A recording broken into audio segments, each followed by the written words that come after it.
Hi, everyone. Welcome to our Spanish and Shadowing in Latin America open house for the 2024 program. We're just going to wait as some of you are still hopping on, and I'm seeing a whole bunch of people. Good news to have you all with us this evening. Welcome, everybody. We're just going to give it a couple of seconds, maybe 30 more seconds, as I see a lot of you still hopping on. Welcome, everybody. Again, this is the Spanish and Shadowing in Latin America open house for the Shadow Abroad program 2024. And we'll just give it a second or so. I see a lot of you still hopping on.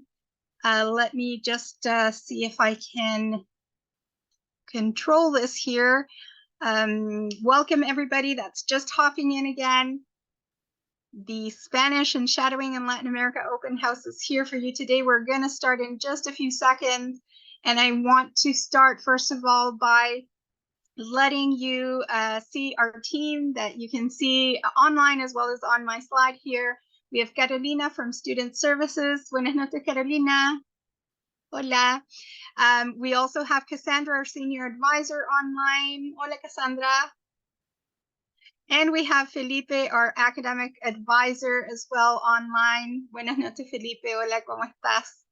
They are all online and waiting for you to write any questions you might have in the chat box. Carolina is also sending messages to you all in the chat box so that you can go ahead and write your questions there, and we'll get to everybody's questions hopefully throughout the evening and as we move forward. All right, so if you have any questions, just go ahead and put them in the chat box.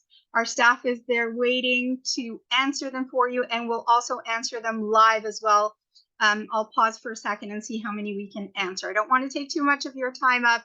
I know you're all busy, but I do want to thank you for coming. Thank you for being interested in being a part of the solution of the language gap crisis that there exists in the US today. So let's start. Without further ado, I'm just going to move my slides, and I hope that you're patient with me. Carolina is usually the one that does this, but we figured out a way for me to move the slides. So if I'm not able to, I'll get Carolina to help me out, but here I go. All right, wish me luck.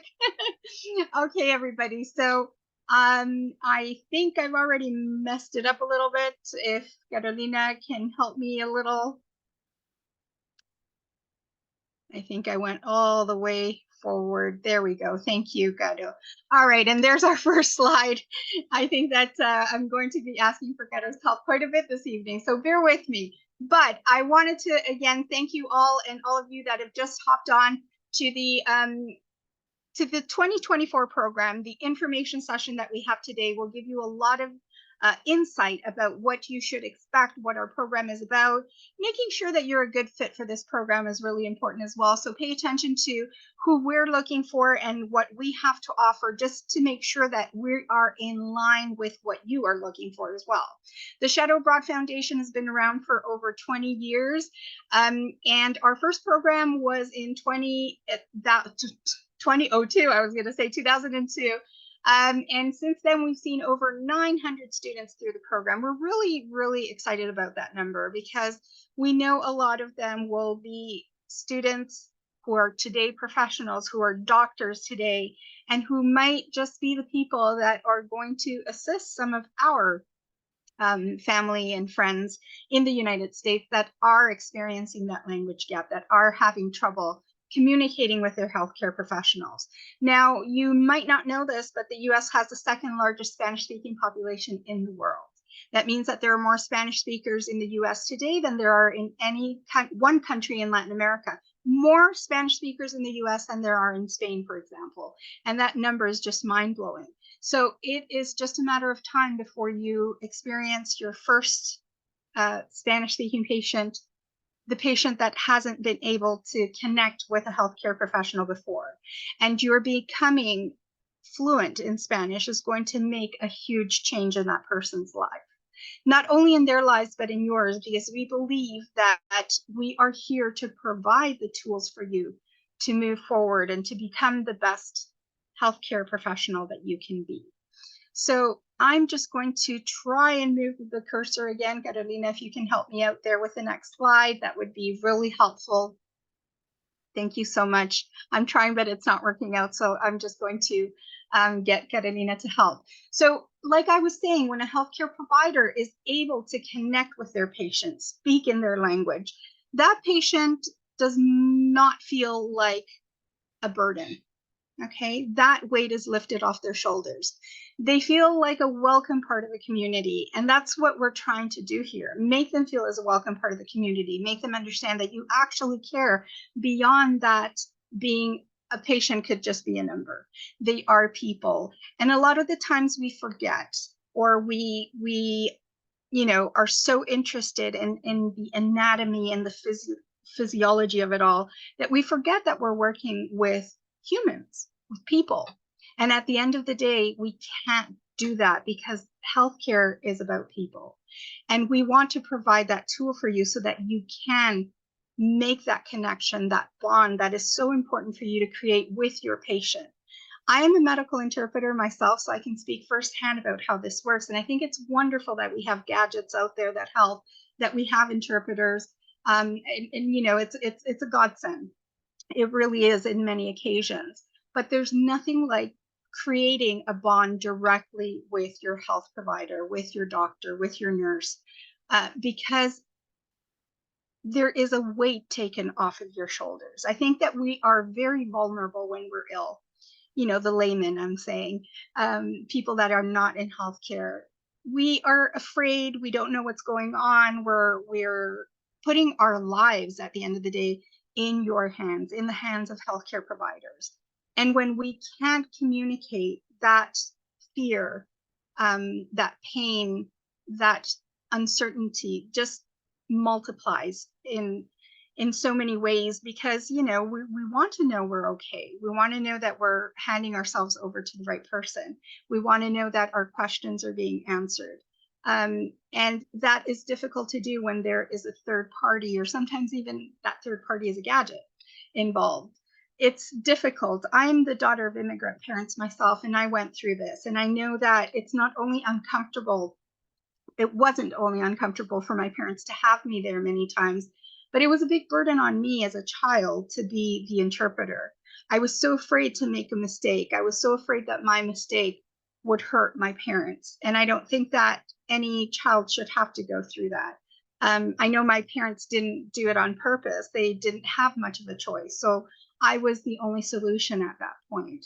And I wanted to help, but it was a big burden on my shoulders to make sure that I was doing the right thing and that I wasn't missing anything out. So having a third party there, having to request help, is already difficult for a patient. So if you are able to connect with your patient directly, it not only gives them a sense of relief, right? But it also gives you a sense of having done everything that you could possibly do to help your patient. I was speaking not too long ago to one of our former students, and she's a doctor already, and she was telling me, Patty, it just, clicks off so many boxes that I never thought it would. After taking the program, after becoming fluent, after continuing to practice throughout these years, I go through all of my cases at the end of my day, mentally just checking and making sure that I've done everything that I needed to do for my patients. And when it comes to that communication, did I communicate appropriately? Did they understand me? Did I understand them? I'm able to check that off in my head mentally, and it just makes a lot of difference. So I can imagine, I'm not a healthcare professional myself, but I can imagine what it's like for a doctor to have that responsibility, what it's like for a nurse, for a dentist, for anybody who is in healthcare to have that responsibility of another person's health in their hands, and knowing that you've done everything that you could, and that you understand and made yourself be understood, is a big difference. So that is really why we're here. That is why the Shadow Abroad Foundation exists. Not only to help these patients, these Spanish-speaking patients, this large community that there exists in the US, but to help you as a future healthcare provider to be able to have those tools, to be able to say, yes, I did everything that was required. And I did everything that I could to help my patient out. All right. So you are in the right place if those things are important to you. And I'm going to ask Carolina to move on to our next slide. You are in the right place if that is something that hits close to home for you. All right. And it's something that a lot of people in the United States are becoming aware of. Okay, there are obviously so many other languages spoken in the United States, but the sheer number of Spanish speakers is creating a crisis. And we saw it through COVID, and how not being able to connect with this large community affected the health of so many in the United States. And it's one thing for us to say it, but the AMA Journal of Ethics is also realizing that this is a situation that needs to be addressed. My quote here on the screen says, "Doctors must face today's demographic realities. A Spanish-speaking doctor fills a critical nationwide gap, opening doors of communication between doctors and patients." So you can see here that the AMA Journal of Ethics is recognizing that we are in a critical state, that it is critical for us to be able to connect with this large community. These numbers are only growing. It will be just a matter of time before that number grows. Today, it's 1 in every 5 patients that speaks Spanish. Within the next 5 years, it's going to be up to 3 out of 5 patients. So it's really important that we address this today, that we move forward in a way that is going to take care of this nationwide gap that the AMA Journal of Ethics talks about, that we prepare our future health professionals to be able to take care of their patients, of this great number of patients, in the best possible way. And that, like I said, is why this program exists. And if we go to the next slide, I want to talk to you a little bit about our mission. And our mission is to prepare future medical professionals for a future America. What is it going to be like when you are a doctor out there?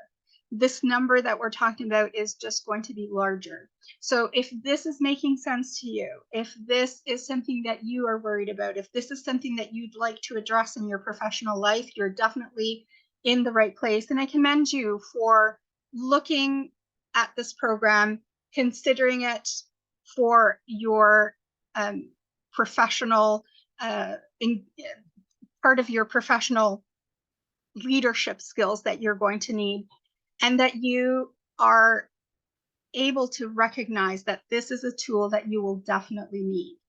If you are in line with our mission, I think that perhaps it would be great for you to stick around for another few minutes, because in the next slide, Carolina is going to show you a quick video of some students who've done the program so that you can understand from your peers what this is like.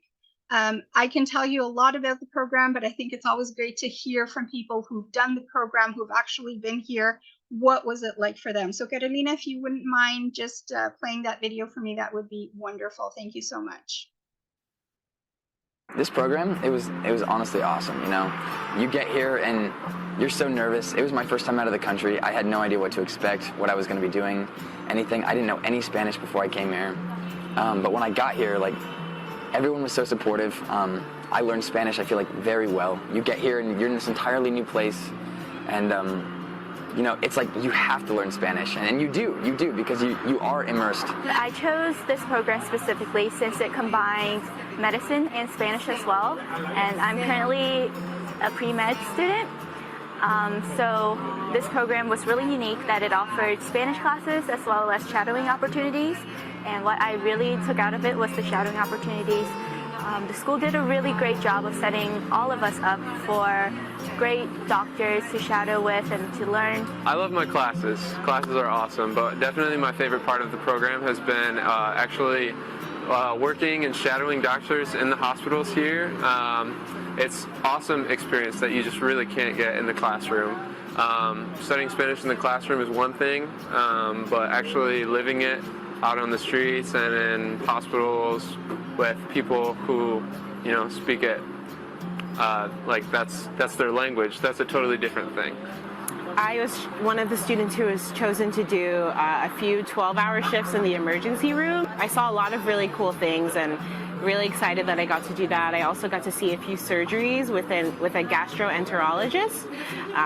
So yeah, my experience here has been really great, and I wish I could stay longer, but yeah, everything's been great. Hola, me llamo Kendall, soy de Dallas, Texas, y estoy estudiando biología y filosofía a la Universidad de Texas at Austin. I really wanted to see what the healthcare system was like in a different country.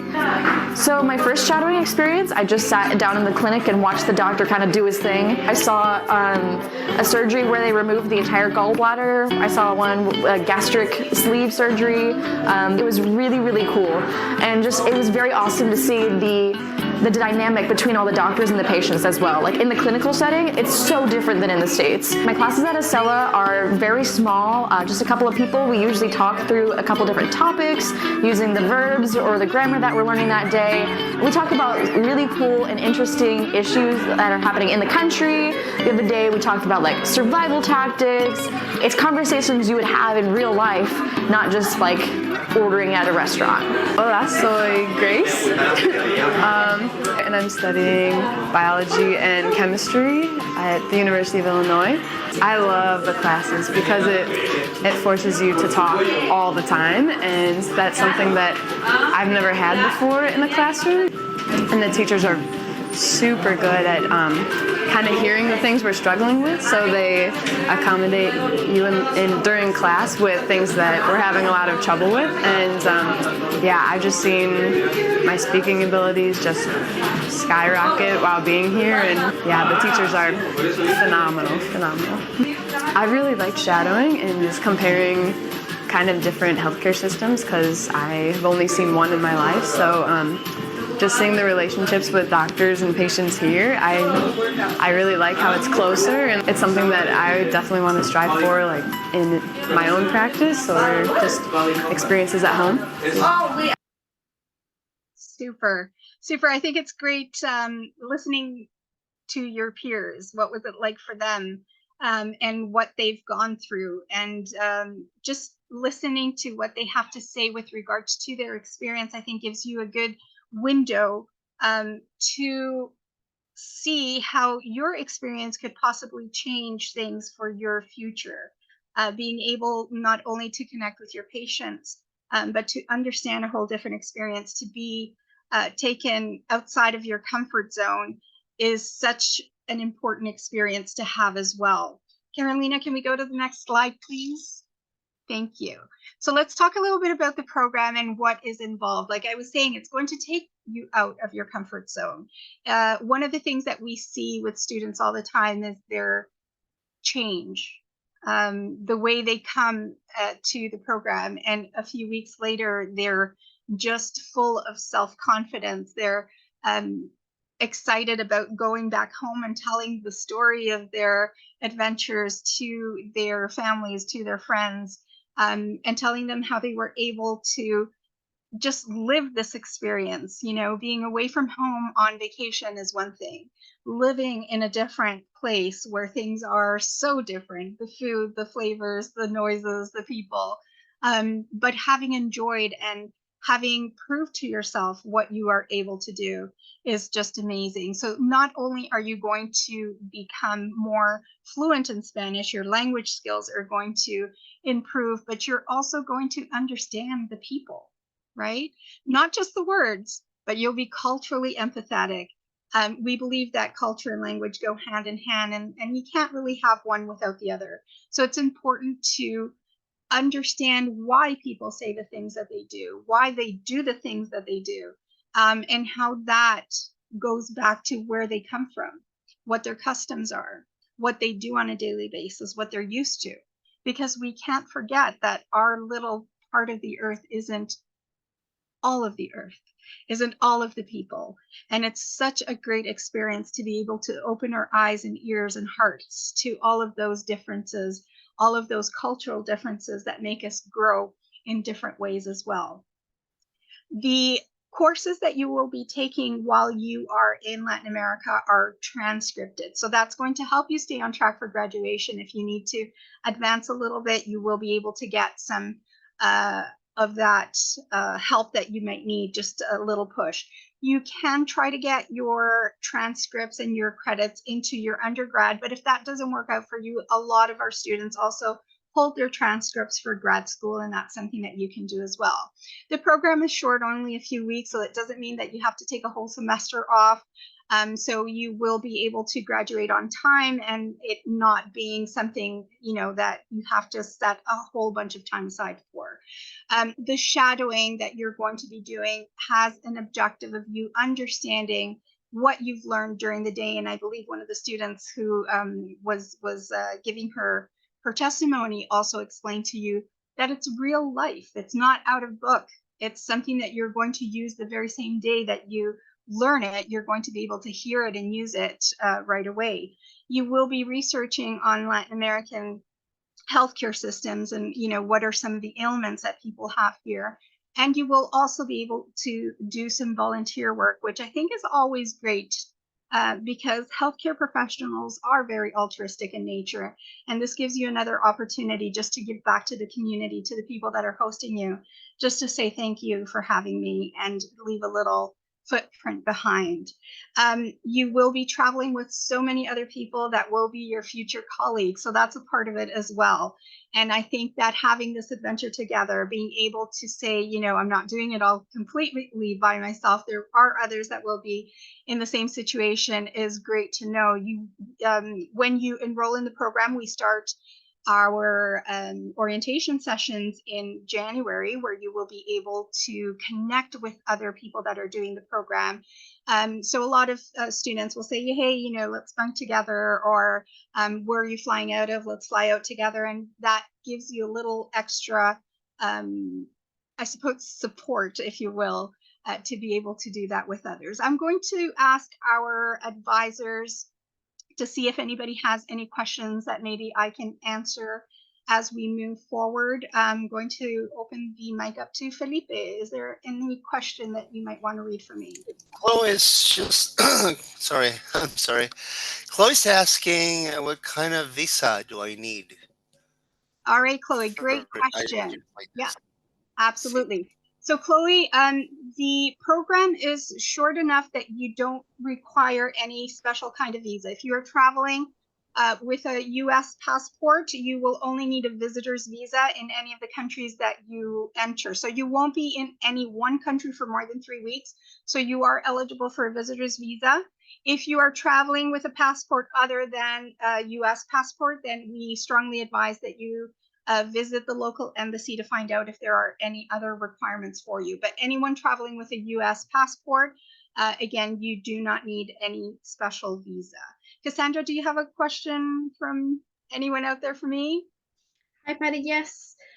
Peter is asking that you mentioned credits. So he's asking how many credits he could be awarded for Wonderful. participating in the Great. program. Yeah, great question, Peter, as well. It depends on how long you're going to be coming for. Our main program is 9 weeks, and if you do a 9-week program, every 3 weeks you will be doing a course. Remember, credits really depend on your home school. How many you will be awarded is up to your home school. Typically, with a 9-week program, you can get up to 12 credits, depending, again, on your home school. So I would definitely suggest that you visit your homeschool advisor and find that out. And like I said, if things don't work out for you with the undergraduate, you can save your transcript for grad school, which is something a lot of our students do anyway. So visit your homeschool advisor, find out what the requirements are. If you do enroll for the program and you are seeking credits for undergrad, you will have to fill out a form that's called a CTA. We will send that to you when the time comes around January or so. But the CTA gives us information on credit transfer approval so that we know what courses you require and what the I suppose the indicators are for us to be able to provide you the course that will follow what your advisor is looking for. So if we can do that, great. And if it doesn't work out with undergrad, we'll save it for you for grad school, and that's fine as well. Felipe, anything else for me out there?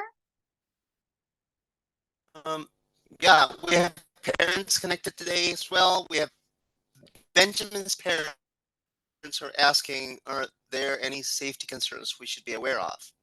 Okay, super. All right. Thanks. I think it's great that we do also have some family and parents viewing. It's important that this is also a family affair sometimes, and it's important. I have college age kids myself, so I know the importance of that question. Safety concerns are huge for parents, and sometimes going to Latin America, such a faraway land, brings up these concerns. And I'm going to address this in a little bit, but just to give you an idea, we select the locations that we select based on safety. So the cities that your son, I believe it will be going to, were selected specifically for safety, as they are in upper middle class neighborhoods, in places where tourism is important, and that means, or that is equivalent to the countries and the cities being very concerned about the safety of visitors. And that being said, we'll address that in a few minutes, but keep in mind that we do select the cities based on safety concerns as well. Cassandra, anything else? Yeah, Paddy, we've had a lot of great questions. It's been difficult to pick, but Megan is asking how students typically fund the tuition. Super. Megan, I know that your question is one that a lot of students have, and I'm going to address those issues in a little bit. There are some assistance and some ideas that we can provide for you. There's a SHAF scholarship and SHAF loans. SHAF is the Shadow Abroad Foundation, that you can apply to. But I think one of the things that makes students successful and allows students to be able to take this is having that resilience and being determined. And I think that if this program is something that really is hitting close to home, this is something that is important to you, that speaking Spanish is going to be a big part of your future as a healthcare professional, we will help you find the way to fund your program. And you're not alone. I would say about 80% of the students who do take this course have the same fear that you have, Megan, and we will address it in just a few minutes, but there are so many options, and it just takes determination to be able to find the answers to all of those questions. But we'll help you along the way. You're not alone. So that is the good news. I'm going to move forward. I know that Felipe, Cassandra, and Carolina are working really hard in the background to answer all of those questions. If you do have any questions that are not answered throughout the rest of this open house, please send them in the chat box, or let us know in the chat box that you are interested in getting more information, and we will be sure that one of our advisors connects with you, or that we answer your questions via email as well, even if our session is over. All right, let's go to the next slide, Carolina, please. The next slide has, whoops, there we go. The next slide has Dr. Rodriguez speaking to us a little bit about the program, and I will zip it so we can hear Dr. Rodriguez, our clinical director. Hola, soy el doctor Leonardo Rodríguez, médico cirujano dedicado a la cirugía de la obesidad y de la diabetes.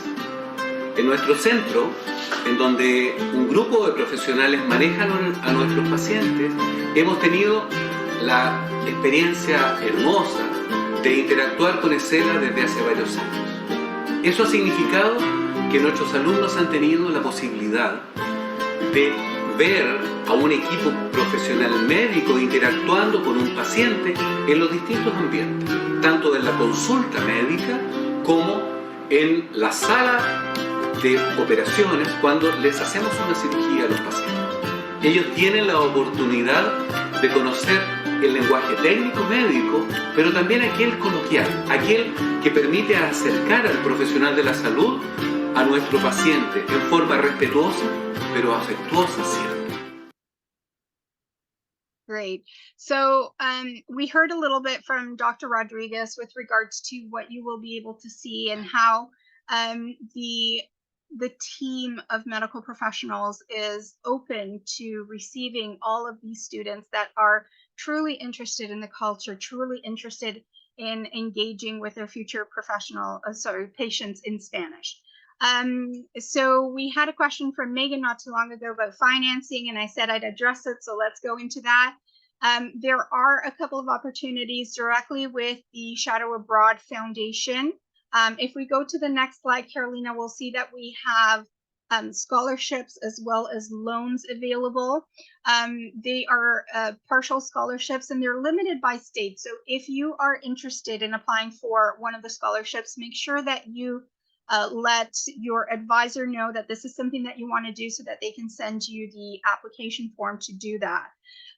There are also loans. So the Shadow Abroad Foundation is a not-for-profit organization that sets aside some funds to prepay or to upfront the cost of tuition for students that require that assistance. Okay, so you can apply for one of these loans, and the way it works is that you will pay it back in installments that are 0% interest, and all you have to do is enroll in one of our payment plans.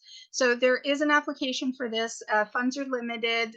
So if you are wanting to apply for one of the loans, if you do require that assistance, please let your advisor know as well so that we can get you on that list. Sometimes there's a bit of a waiting list, and depending on the amount that you're able to pay initially, as a first installment will also depend on the availability of those loans. So there is a lot of information that you may want to request from your advisors or directly from Carolina in Student Services, and she can guide you through the best way of being able to acquire one of those loans, those 0% interest payment plans, as well as the scholarship. So I hope that is helpful. If we go to the next slide, we also have a little bit of information for some AMSA members. So if you are part of the AMSA group, if you are a member of AMSA at your school, the program is part of the AMSA Alliance. So there are some benefits for you. There may be some additional funds for scholarships. So ask about your benefits if you are an AMSA member. And the next slide will talk about the safety concerns that some of those parents had out there. Like I said, all of our schools are located in upper middle class neighborhoods, and you will have orientation sessions every time you arrive at a new location on that very first day. And we will explain to you how to get around the city, where to go, where not to go, how to use the public transportation, where the ATM machines are, what to expect. And we will always be telling you about safety tips. They are ongoing. We are there to provide you with guidance, to tell you a little bit about the city. But like I said before, we have selected these cities based on their safety levels, and the idea is that you're able to explore around, because part of this program is being able to talk to the local and explore and just understand what the cities are all about. So the situation of the schools are in upper middle class neighborhoods, so you can explore around without having to look over your shoulder. But I always say, try to think of traveling to any part of the world and what you would do. Leave your valuables at home. Be aware of your surroundings. Try to be in groups of at least 2 or 3 people, and you will be fine. And I think that goes for traveling anywhere in the world, even inside the United States in many cases. So just be a safe traveler. Follow your instincts and the safety of traveling to any part of the world. And I hope that's helpful. Let's go on to our next slide, Carolina, and just give an overview of the program. So the program includes interactive classes, and they are available from levels 101 to 302. But we also have something called a heritage program or an advanced program, where advanced level speakers, whether you are from a Spanish-speaking family at home or you have been able to reach an advanced level of Spanish through study, you will also be able to take classes that will further your fluency, but also your understanding of the local culture and heritage. I think it's very important, and like I mentioned before, culture and language go hand in hand. So it's not only important to be able to speak the words, putting it all together, expressing yourself appropriately, but also learning about the people, the culture, the countries. And that's part of the classes that we have as well. Medical shadowing will be available to you. It's all AAMC compliant, which means hands off. The idea behind the medical shadowing is that you are able to broaden your medical vocabulary, understand how it is used in real time and real life. Volunteering, like I said, is an altruistic opportunity to give back to the community, as well as the healthcare research that you will do by understanding what ailments are more frequent with Latin American people and why. What are the factors that contribute to some of these illnesses that are more common in Latin America than perhaps in other parts of the world? So that in a nutshell is our program. And if we go on to the next slide, Carolina, please. Oops, did I miss something? Okay, there we go. Sorry, I just got disconnected for a little bit. We're going to talk about the 2024 program. So the main program is a 9-week program that takes you to 3 countries, Ecuador, Peru, and Argentina. You will take 3 Spanish courses. So every 3 weeks, you will take a different course. It includes the medical shadowing, the research project, and the volunteering. It also includes travel between locations. So you are responsible for getting yourself to the first location and back home from your final location. Every location will include 2 nights of hotel stays so that you don't have to worry about your lodging as you arrive. And this program also includes a half-day weekend excursion at each of the locations. There are options for the length of your program. If you are unable to take that 9-week program, talk to your advisor and see what other options are available for you. All right, and in the next slide, we have a little photo of students arriving at the airport. Look at those faces.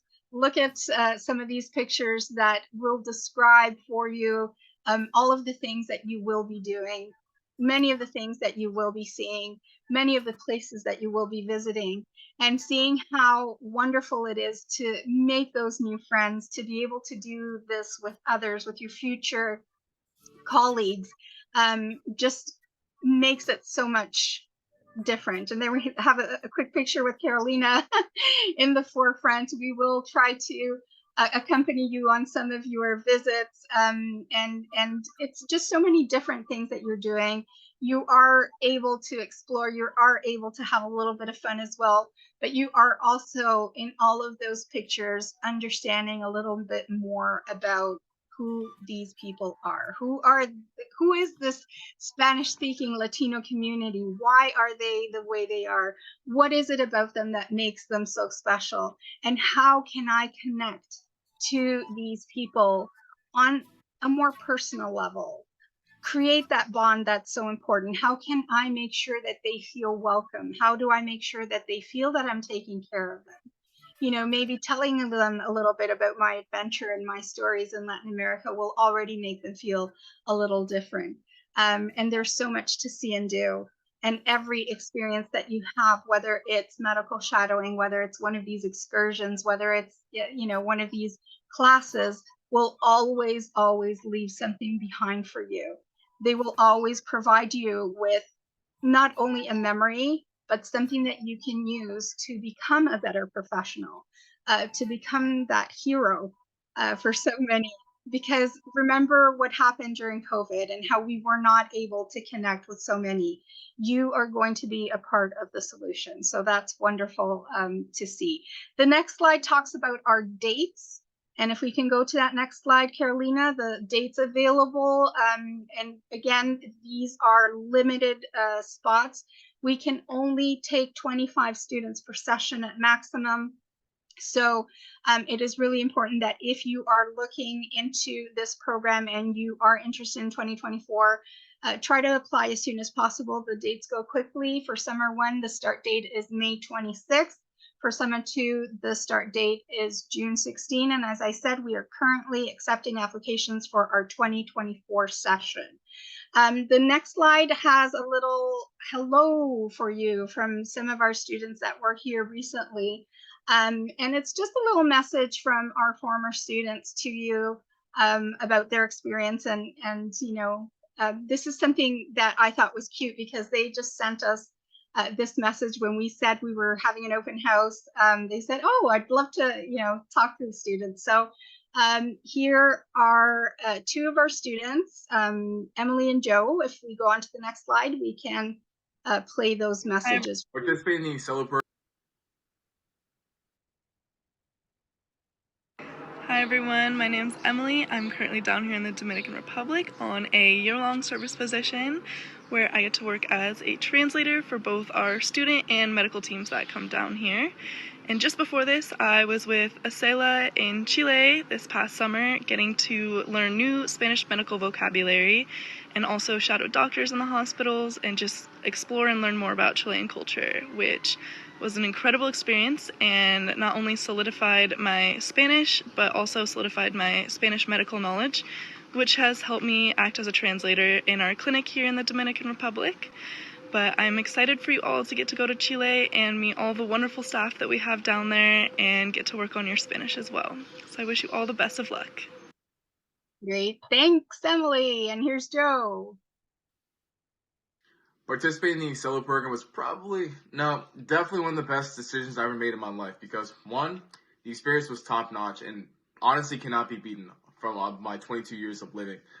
You're going around exploring around different countries, learning about the culture, being engrossed with the people that live there, learning more about them. Phenomenal experience.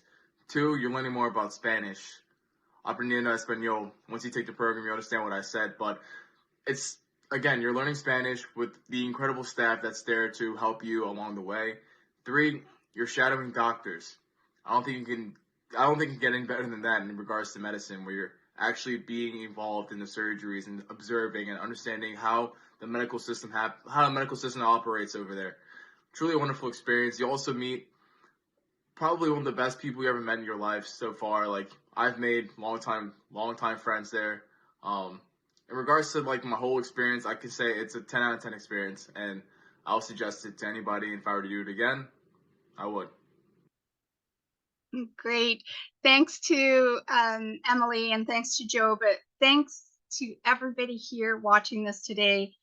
It is so gratifying to know that there are so many of you out there that are interested in helping, that are interested in becoming the best medical professionals that you can be, not only by, you know, studying so hard to become doctors. And we know that, you know, that way and that life that you have ahead of you is quite difficult, but you are willing to take some time out of your lives, your busy schedules, and recognize that there is a large number of Spanish-speaking patients out there who are going to depend on you. I would have loved to have that in my life when I was younger. I would have loved that my parents would have had a Spanish-speaking doctor or someone who had at least taken a step forward to say, I understand what you're going through and I understand that this is difficult for you. And I'm going to try to make it a little easier for you and for your family. So I thank all of you that are considering taking this program, becoming fluent in Spanish to be able to assist so many that need it. Thanks again for watching. Thanks again for coming to our open house. And if you have any questions that weren't answered during this session, please send us a message. You can write to info@shadowabroad.com. You can visit our websites at shadowabroad.com or spanishinmedicine.com, where you can find a lot of the information, or you can ask one of your advisors to please send you a copy of this open house to view, perhaps with your family, as you consider taking this program and visiting Latin America to become more fluent and reach so many more patients. Okay, I hope that you have a great evening, a great rest of your week, and hopefully we'll see you in Latin America very soon. Buenas noches. Nos vemos. Buenas noches.